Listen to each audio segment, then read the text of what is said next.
Hi అండి. నేను waste cloth తోటి సింపుల్ హెయిర్ బౌ మేకింగ్ వీడియో చూపిస్తాను.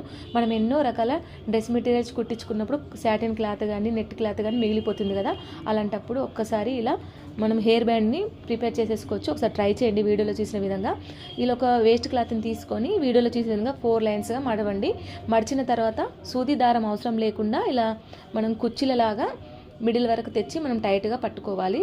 అంతేనండి. ఇప్పుడు హెయిర్ బౌ అనేది రెడీ అయిపోతుంది. ఇప్పుడు ఇంకొకటి ఇలాంటి చిన్న క్లాత్ ముక్కని తీసుకొని మిడిలో నాట్ వేసేయాలి. టైట్గా ముడి వేసేయాలి. ముడి వేసేసిన తర్వాత ఆ ముడిని కింది వైపుకి అయితే అనుకోవాలి. మిడిలో లేకుండా మనం కింది వైపుకు అనుకుంటే సింపుల్ హెయిర్ బౌ అయితే మనకు రెడీ అయిపోతుంది. బయట ఏ విధంగా కొనుక్కుంటామో మనం హెయిర్ బ్యాండ్స్ అలా మనం ఇంట్లోనే ప్రిపేర్ చేసుకోవచ్చు. చూడడానికి ఎంత బాగుందో. ఇప్పుడు దీన్ని సేఫ్టీ పిన్ పెట్టుకుంటే శారీ పిన్కి యూజ్ అవుతుంది. ఇలాంటి ఒక పిన్ తీసుకొని పిన్ తోటి పెట్టుకోవచ్చు, లేదంటే రబ్బర్ బ్యాండ్ పెట్టేసుకొని ఇలా కూడా వేసేసుకోవచ్చు. మీకు నచ్చిందా లేదో కామెంట్ చేయండి. వీడియో నచ్చితే